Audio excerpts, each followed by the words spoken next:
So, my sister, the President of the African Business Council, Dr. Manu Asufo, you make your statement. Thank you very much, Commissioner. I think the presentation from my brother of Quich, Dr. Mwenge, is very, very comprehensive. And as private sector and Africa Business Council, we always say that if we don't work together, we will never go anywhere. As my brother now, Vimal, was saying, the Africa Business Council is setting up a roadmap for all of us, because nobody can work it alone. It's not about who is doing what, but what are we doing and how can each of us contribute to the whole roadmap of the continent with reference to the industrialization agenda. Because we said, unless we really industrialize, we have no made in Africa product. And I mentioned in my statement in the opening that we have a lot of potentials. As Commissioner had just said, we need to have the industrial designs. How can we have a real made in Africa product which is strong, value-added, competitive? And doing that, we need to establish business development centers, business incubators, technology hubs, link scientific research and technology. We have a lot of universities on the continent, a lot of scientific research institutes, but our research is not geared towards the solution of our African context, not geared towards the industrialization agenda. So this is the missing gap. How we are going to coordinate all our products together and bring the scientists, the private sector, the industrialization, the private sector, based on all that we will have an enabling environment by the governments. And I always say that I summarize them with 10 Ins. 10 Ins is about indigenous capacity building of our private sector, including SMEs, women and youth. Information, which is a huge issue. Formation to have awareness and building capacity of all our private sector, from the top corporates up to the rural women, the youth entrepreneurs, the cross-border traders.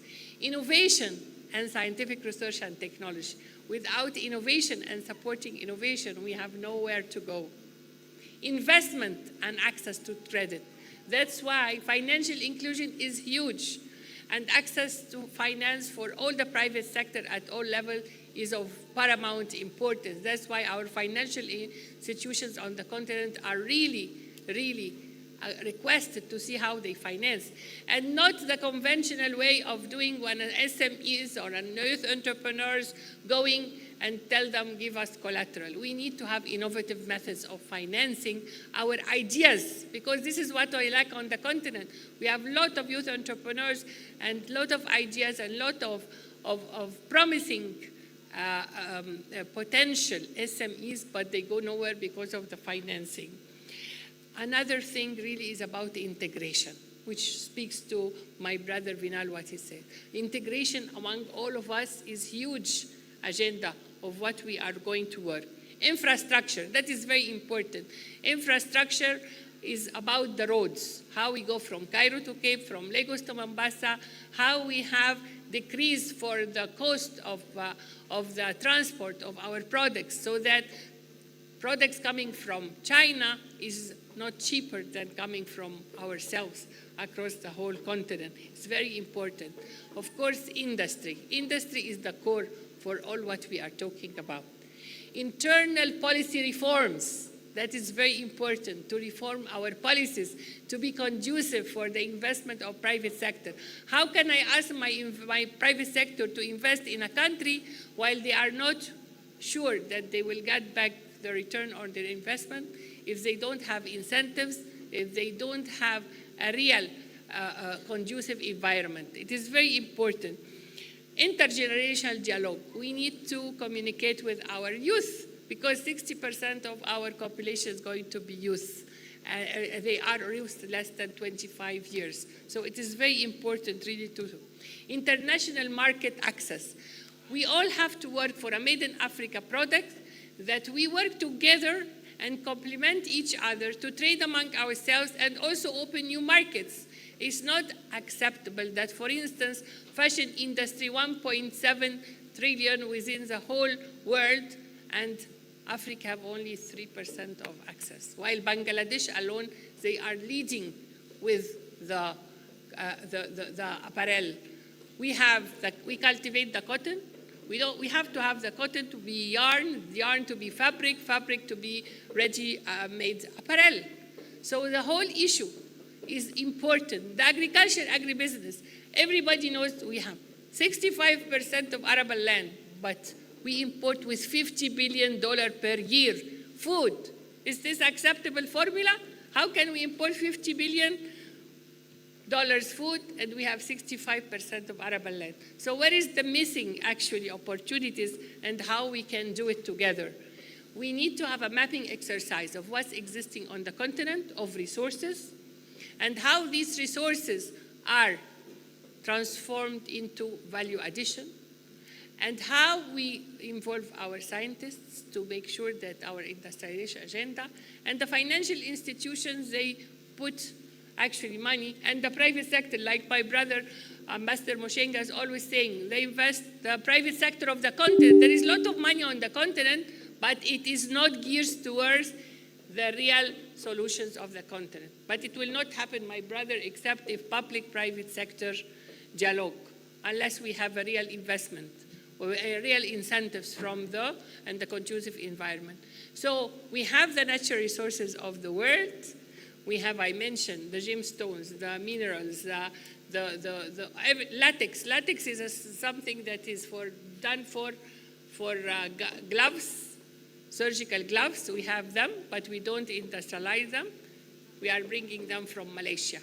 So why? Why is this happening? Because we are not coordinating. So a mapping exercise of what's existing on the continent, having technology hubs, economic industrial zones, a roadmap of under Africa Business Council, which is established by the heads of state to be the continental body. We have all the private sector, the REX business councils, chambers of commerce, private sector federations, union of industries, manufacturing associations, SMEs, women and youth come together to implement this agenda, each in their region. As my brother Vimal said, it's not about I do this, no, but we do this for the sake of the continent. And this is the real agenda of how the private sector can implement it and how ACFTA can succeed. Because if the private sector doesn't work, if we don't have a good private made in Africa product that we trade among ourselves, are we going to bring containers from China and India to trade among ourselves? It's not possible. So, and we have to be proud that we are African and to have a made in Africa product that is very, very, very proud. Because if we don't do this, who will do it for us? Nobody will come from outside the continent to industrialize for us. Nobody will come and say, you Africa are good. We are going to help you to be the exporter of end product. So together, African private sector with the government, we're under umbrella of African Union, we come together to really establish business development centers and business incubators and technology hubs. We have a lot of trade among ourselves. We can see the cross-border women traders are trading among our borders. I personally did a questionnaire between Zambia and Zimbabwe, Egypt and Sudan, Djibouti and Ethiopia. I went to the borders and asked the women there, do you know anything about simplified trade regime? They don't know. Do you know any of how? Of course, I didn't ask them yet about ACFTA because it was not dead. But what do you need to promote our trade together? They need services on the border. They need training for the customs official to see how we trade among ourselves. They need information about the trade agreements that is present on the continent. All those needs and information, it's our responsibility to do it for the real implementation of ACFTA. So my brother, Ambassador, we are there. Africa Business Council is there. And I always say, as our African proverb says, if you want to go fast, you go alone. But if we want to go far, we go together. Thank you. Thank you very much, my sister, the President of the African Business Council. You raised quite a number of points, reiterating the importance of the Made in Africa standard